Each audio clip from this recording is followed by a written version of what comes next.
Assalamu alaikum, friends, and welcome to a Muslim Mum podcast.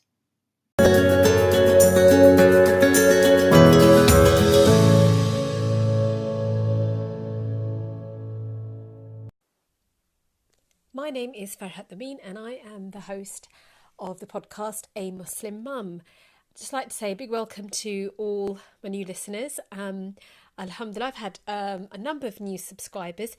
If you'd like to subscribe to the podcast, please do so on whichever platform you are listening to this podcast on.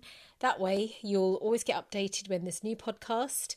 I've had a few emails about the previous podcast, the part one of this series, which I'm talking about why Muslim teenagers are having doubts and questioning Islam. So if you'd like to email me with your views, my email address is info@farhatamin. So let's just get on with today's podcast. So this is the second part of this series, and in this podcast, I'll be speaking about more factors that I believe as a parent and as a high school teacher, issues that I think are causing our kids to, think, why do I have to do this? Why is Islam so strict? Things like that. And I also spoke to a friend of mine who basically, she is a teenager. She's my daughter's age, and I thought it'd be really good to get her perspective on this issue. So you'll get to hear from her later on. So right now, one of the things, as Muslims, we can, as parents, I think we need to really think about who our children are friends with. I think a lot of us do care about that. But if we think about it, globally, there's 1.9 billion of us. That was a statistic taken in a survey in 2015. So I think we're up to 2 billion now, alhamdulillah. But in Europe and US, we are a minority. And if we end up living in an area which is, let's say, we get a job or our husband gets a job and we end up in an area where there aren't that many Muslims and we're raising our children, that is a big problem. Because when they're babies, it's fine. But what will happen is if there's no local mosque or madrasa where they can, go to classes, learn Quran, mix with other Muslim kids, and then as they get older, as teenagers, who are their friends going to be? If they don't have Muslim friends, good Muslim friends, their friends are going to be non-Muslims, and that is a problem. Because let's look at the hadith, look at the advice we're given. The Prophet, peace be upon him, said, "A man is upon the religion of his best friend. So let one of you look at whom he befriends." That's in Tirmidhi, and it was narrated by Abu Huraira. In another hadith, Abu Musa reported, the Prophet ﷺ said, "Verily, the parable of good company and bad company is only that of a seller of musk and a blacksmith. The seller of musk, perfume, will give you some perfume, nice smell. You will buy some, or you will notice a good smell. As for the blacksmith, he will burn your clothes, or you will notice a bad smell, from the soot." And that's in Sahih al-Bukhari. I think a lot of us have heard of that hadith, but I'd really like us to reflect on the meaning of that if, I'm thinking about when I was a high school teacher. I don't teach anymore. But you would always notice there'd be like these cliques and groups of kids, and children would, when you're at school and whoever's in your form or in your class, you don't have a choice. But there's 30 odd kids, and from amongst them, you will become friends with some of them. And naturally what happens is, you get these groups there'll be popular kids, there'll be, kids tend to get together in racial groups, or on religious lines, or cultural lines. Now, if our children if there are no other very few Muslim children in their area, and they're naturally going to become friends with people who are not the same religion. And then you just see how everyone, to be part of a group, you conform. You start to speak the same. You start to dress the same. You start to, you basically take on the look. And like I said, it's not just non-Muslim kids who are like this. You will find Muslim kids as well. There's the gossiping, the dating, the swearing, disrespecting their parents and teachers, you know, experimenting with weed, marijuana. These are all things that are happening. We can either choose to ignore this, or we can deal with what our children are having to face. And when you start seeing those changes in your children, you need to think and ask them and talk to them about, who are your friends? If they're friends, if you've never met their friends, they never come to your house, they are just friends online, that they're always online with these friends. We need to step in and ask them about that. Who are your friends, and how is their behaviour affecting our Muslim kids' behaviour? So that's something we need to think about. Now, the other thing is that in the UK and US, as adults, we really are aware of this, that the governments we have are openly Islamophobic. I don't even need to talk about Donald Trump. But again, in the UK, there's a constant, what they do is, this is Labour and Conservative and Liberal Democrats. We shouldn't think that Labour are better than the Conservatives, or the Liberal Democrats are better because they were in power with the Conservatives. Now, if you just think about prior to an election, there is so much, even when there is an election, but you notice it more, that they really exploit public fears about security and immigration. And what they do, there'll be a lot of negative news about Muslims and negative headlines. And what they do want is that if you create a fear of Muslim, that's who they're choosing now. They used to do it through the Irish when, there was troubles in Northern Ireland. It's a vote winner. And so if they make out that we're going to be hard on immigration, and many of the Muslims, it's their class as the immigrants, it's a way they'll demonise us. And I do not think this is an exaggeration. I think we all see this. Now then, imagine our kids, when they're hearing this news, which is portraying Muslims in a bad light, at school and outside, do they really want to be overtly Islamic? I think that's the point I'm getting at, that we need to be aware of the effect it has on them, and speak to them about that. Do you feel uncomfortable showing, that you're a Muslim? Does anyone bully you at school over these things? When Muslims are labelled as terrorists, do you get any pushback on that? And then we need to talk to them about, how do you deal with that? And how it's wrong. But again, these are conversations, and inshallah in other podcasts I will talk about how do you explain to your kids about what answers should we give them so they can confidently reply back to the bullies and the racists, and the people with prejudices. Sorry. Right, and so now again, on the blog post you can see I've got some links to, how negative, the so-called unbiased press is. I'll let you have a read of them there, but that's something to, that's something to read later on. Now I'd like to speak about the whole idea of liberalism. And I actually think this is a really big issue. And I'll tell you what, until I started reading and researching this topic, I thought this was too hard to understand. And I think sometimes, maybe I'm generalising, you can disagree with me, let me know your views. When Muslim women, again, I'm generalising, it's like sometimes we don't think we can, we don't talk about big ideas or anything that is slightly, I'm not going to say intellectual or political, but generally I find conversations don't naturally, amongst mums, there'll be, alhamdulillah, there'll be about the kids, there'll be about some things. But when it comes to, what I'm trying to say here is, I'd like to tell you guys what I have learnt about liberalism. So, and what it is. So that's what I'm going to do first, because I think it's affecting our children a great deal. Now, in the previous post, I spoke about what secularism is.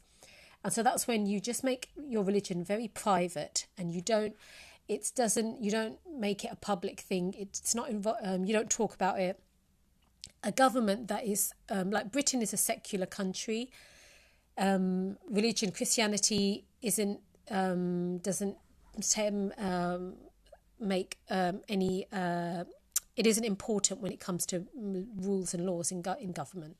So now liberalism is another all-encompassing idea that is subtly changing the way our children think.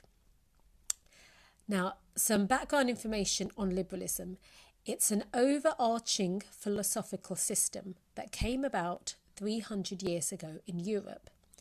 Liberalism sought to replace the corrupt laws of hereditary privilege, laws based on Christianity, the idea of absolute monarchy, the divine right of kings, and traditional conservatism.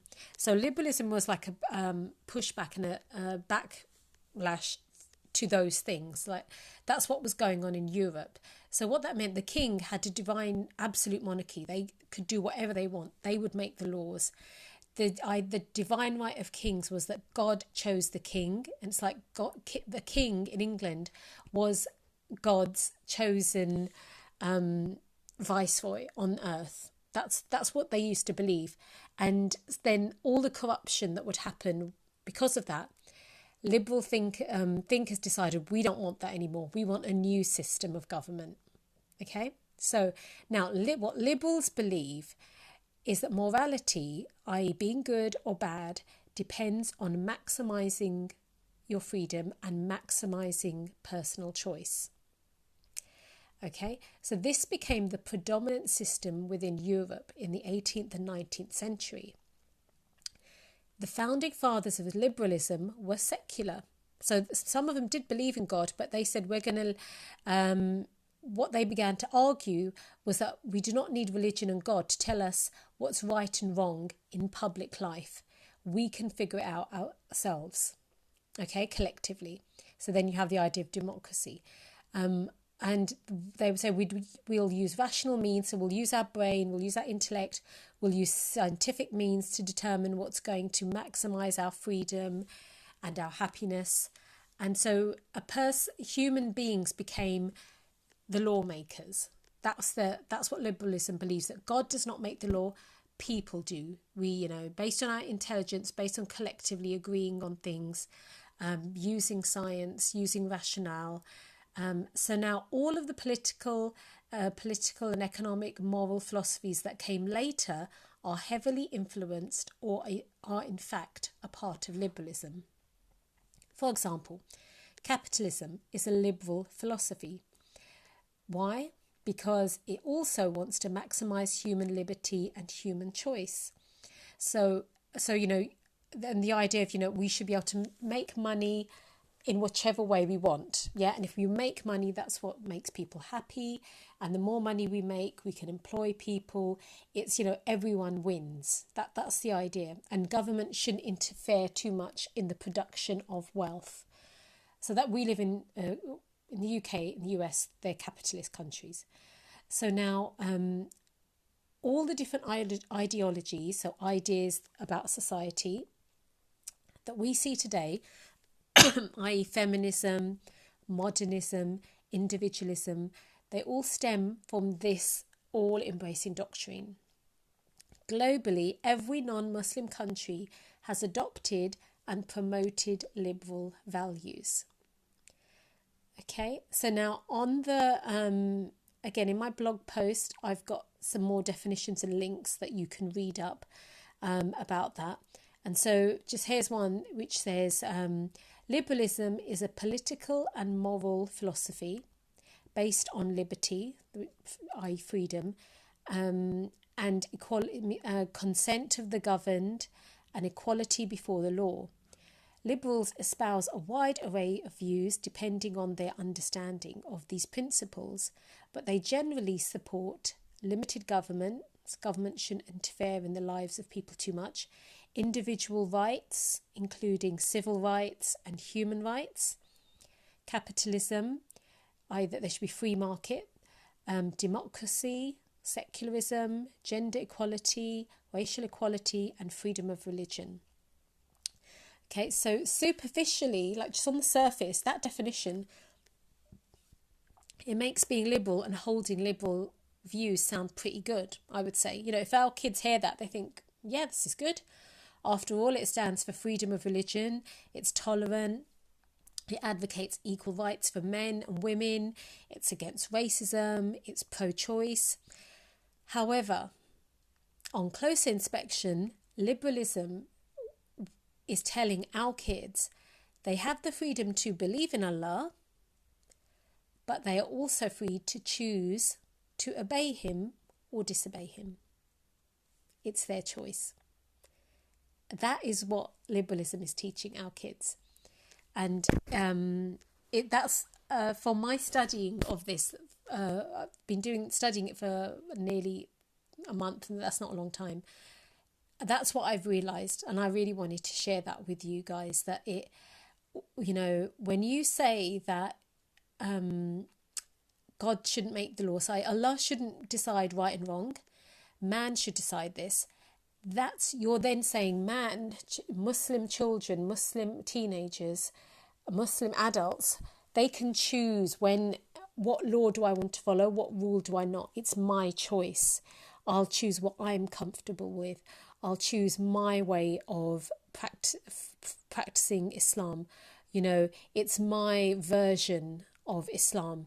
And that is really, that's, I think, it's like, that's an idea. It's like quicksand. Once you go down there, you get swallowed up in it, because you are then choosing which parts you want to take, you're comfortable with, what's easy, what goes with your lifestyle, and you reject the ideas that you don't like. And living in a country that is constantly, basically everyone is doing that. That's how everyone else views their religion. They choose when they want to get married, when there's a funeral, when there's a baby, they'll take it, the parts they like. And then the other bits, the laws or rules that they're just old-fashioned or they're not tolerant enough, then they leave them. And that is what our kids are now doing. Or maybe that's what they'll do up to when they're living with us. But when it's the idea of I can choose, yeah. And so, you know, when I spoke to my teenage, you know, my the teenage girl that I speak to in later on, I'll put on. It's interesting what she said, how she mirrored that, and I'll be honest, I did not expect her to say all those things so openly. I was very surprised, but it really did chime with what I was saying. So actually, what I'll do, let's hear Aisha now. So Aisha, in your opinion, that when Muslim children, well, they're not children, they're teenagers, when they go to college, for example, what is it that makes them change from being more, you know, basically kind of becoming a bit more un-Islamic once they leave high school and move on to college? I think that the jump from high school to college is really big. So in high school, you're about 15, 16, or you're kind of a kid. You're conforming to the rules that the teachers give you. There's not much freedom because you are in year 11, you're still only around 16. You're still following the rules. And one of the main things I think is that when you get in trouble or, you know, you're misbehaving, the teachers are going to call or threaten to call your parents, which is like, you know, no kids want their parents to know that they've been misbehaving at school. Yes. So when you go into college, it's not really like that. Well, it wasn't like that for me, and you know, most kids, it's not like that. It's more, you have more freedom. There's no like eyes watching you. The teachers aren't constantly like checking up on you. You know, what are you? What, especially outside of lessons, what are you doing? So I think then because of that, then you have more freedom to try and fit in, and you know, you feel grown up. I see. And what did you notice at college? What was the main, thing that Muslim children were, well, again, why am I calling them children? They're adults by 18. Once they reach, what is it that they were doing that, for example, they wouldn't do at home, maybe, or, that they would, in that environment at college, what is it that they would start doing? Was it drinking? Was it dating? Yeah, the biggest thing is the dating. I think it's the relationships, because like I said, they feel grown up, or we do feel grown up when we go into college. It's a completely new environment. You feel like, you have to fit in with everyone else, and everyone else is dating. So I think that's the biggest thing.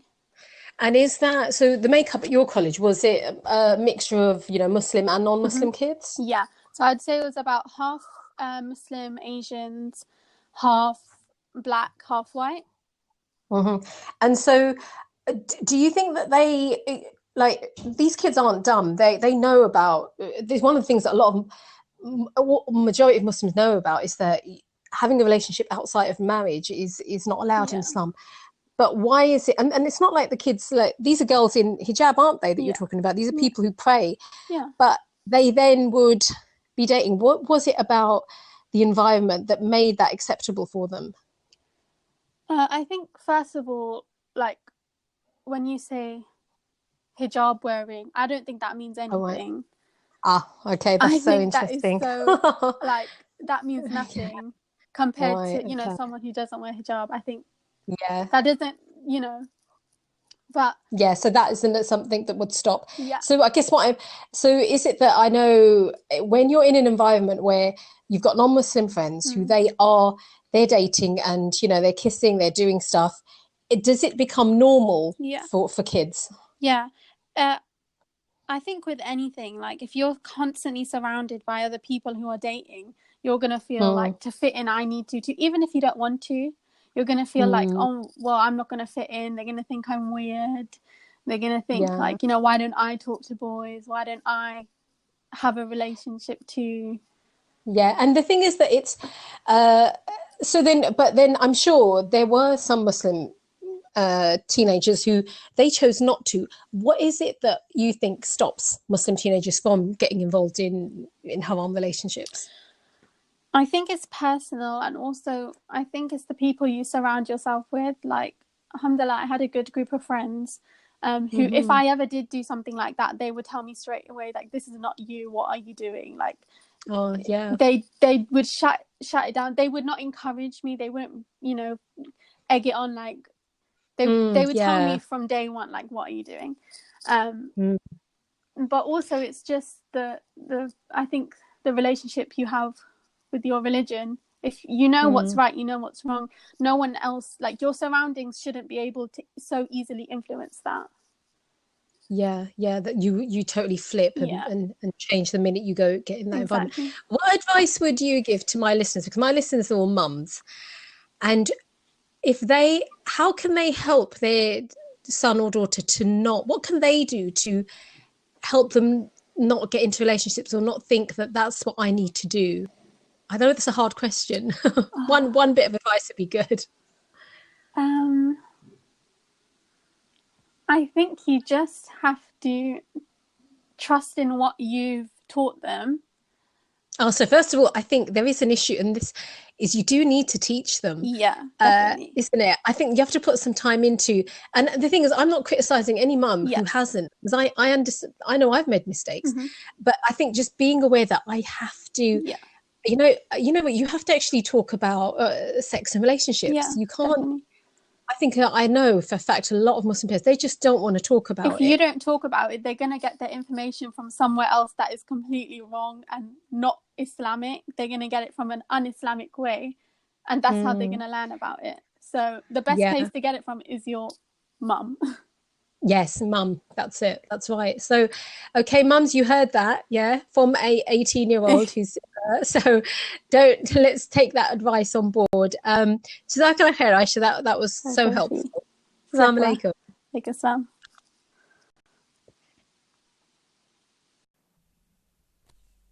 So we were just speaking about dating. I'd just like to now talk about a few other things that kind of liberal ideas and and actually some of these have become laws in some countries in Europe. So, and to be honest, dating seems really tame compared to the things that I'm going to talk about now. So, for example, now in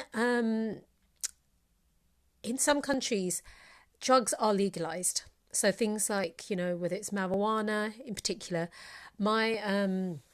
I know someone who went to Spain, and you can buy marijuana in shops quite openly. There's some European countries that are, they've made buying, again, marijuana. I think it's, I'm just going to double check. I'm pretty sure it's in the Netherlands, where you can, in Amsterdam, where you can buy drugs. It's become, acceptable to do that now, and loads of you get tourism just to get cannabis.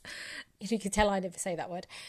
Cannabis in the Netherlands. Now, the thing is that before something ever becomes law, so in this country at the moment, it's illegal.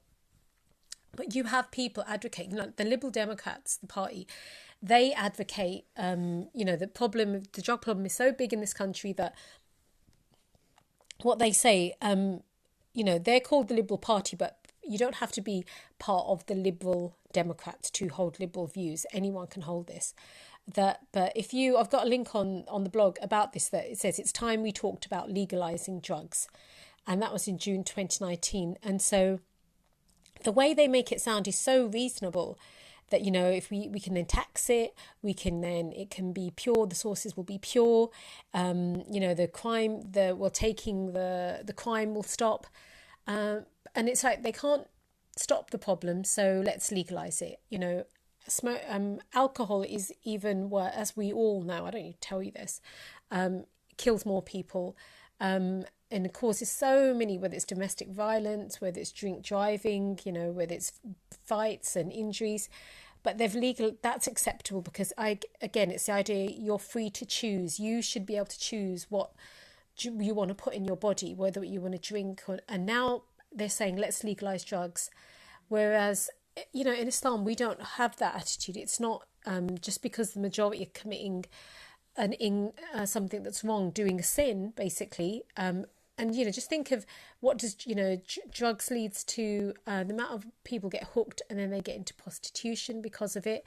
They can then the amount of abuse. Look at the number of homeless people. Drugs is a cause of that. Any rational, any intelligent person would see that's you don't legalize something that's harmful, and Allah has already made that illegal for us. It's haram for us, and but it's interesting when you're a liberal, when you hold liberal views, you then think more about it's our choice, and that's where it goes in. We will decide if that's whether it's bad for the community and bad for a family, the effects it has. They're not looking at that. Family and community are not as important. It's more about the individual. Now, another thing that, liberals believe, in freedom of speech, that includes the right to insult the prophets of all religions, so the drawing of those derogatory cartoons of the Prophet, sallallahu alaihi wasallam, again, in a liberal, that's why they can do it, because who is one person to tell another person you can't draw cartoons, or you don't have the right to insult, or think of the way the comedy industry is and comedians. It can be really nasty and foul, even though nothing is off limits. But then that's what liberals believe. Yeah. Euthanasia. Again, in some, there's the name's suddenly gone out of my mind. Where people go, a European country where people go to get assisted suicide. And again, they're saying it's available in Switzerland, in the Netherlands, the Australian state of Victoria. They can dignitas. That's it. Like, you have dignity, die with dignity. It's allowed in these countries, and these countries are very liberal. And again, just think that basically you're saying, imagine if if suicide was allowed. Can you imagine how many Muslims are going through so many hardships, but they don't commit suicide because it's haram. I know that must sound weird that I'm even saying that, but can you imagine just the idea to suddenly know it would be allowed to commit suicide as a Muslim? Can you imagine how many people would do that? So that, imagine the number of people in this country, in the Western world, and there's statistics about this, that are depressed. And then if they were told if you kill yourself, you help someone to commit suicide, there's nothing wrong with that. I just think that's such an awful, horrendous idea. And think of the number of people that use that criminally. But again, it is legal in some countries, and it's because of liberalism. Yeah. Right. Again, prostitution, that's been made legal in the Netherlands. Now again, even the thought, and it's interesting. I watched a program about that, and they said it's about giving women the right, giving them power. So the prostitutes, it's like they're saying, it takes them away from being used by pimps. They get to keep their money. It's in a safe environment. And it's happening anyway, so we might as well legalise it. And of course, they're then getting tax. They're getting revenue from it. The government gets money. So you think, but the idea of a woman or a man or having to, sell their body, the most precious things to you, your honour, your respect, you're willing to sell that as a commodity, and they're saying it's okay. And now the thing is that in the program I was watching, they were saying actually the gangs, they do still control. There's so much, it's become legalised. Criminality has become legalised. They don't check to see, are these women still being used by pimps? Have they been forced into this? It's a very nice way to make it look good, make it look clean and respectable, when it's not. And no one can say it's respectable. They always say it's the oldest trade in the world. It's the most disgusting trade in the world. But again, liberal countries and liberal politicians have made it legal. Right, let's just do one more. Gender equality doesn't just include equal pay for men and women. That sounds good, doesn't it? Equal pay for men and women. But it also includes LGBT rights. If your child wants to change their gender identity, they're saying you should support them. Just if you go online, you see all of this. We don't, you know what it is, as Muslim parents, I don't think we look for these things. We don't research these things. We don't want to talk about these things. But guess what? Our kids are talking about them. They're exposed to all of this. And if we don't speak to them about, we don't just say, oh, this is disgusting, this is terrible. That's not where the conversation ends. You have to talk about where this idea's come from, and that's why I'm trying to explain to you guys it comes from liberalism. And so you have to understand liberalism and explain to your children why liberalism is wrong, and it's such an awful idea, because it leads to legalizing drugs. It allows people to insult prophets of all religions. It results in people thinking, I'll help my elderly parent to kill themselves. It's, abortion, that a woman has right to abort a 24-week-old fetus. Just go online and see an image of a 24-year-old, or 24-week-old fetus. They are fully formed. They can, if they're born, they would survive.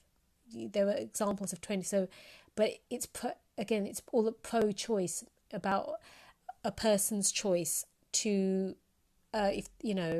that's what is being advocated here.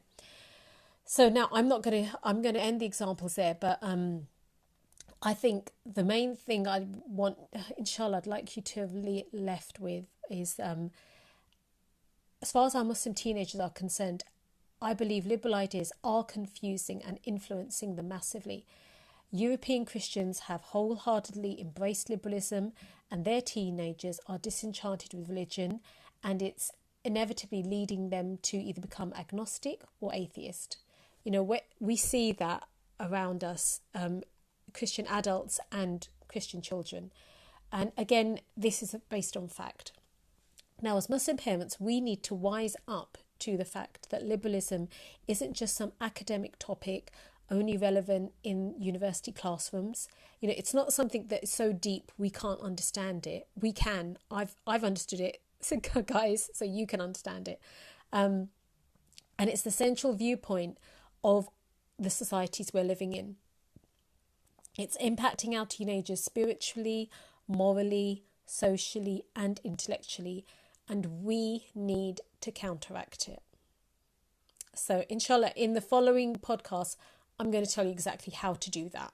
And I'll be breaking down different concepts like, you know, individualism, consumerism. That's another thing that we're encouraged to be. Feminism. You know, these are all important ideas that we need to understand, and we need to understand the truth of, is there truth in them?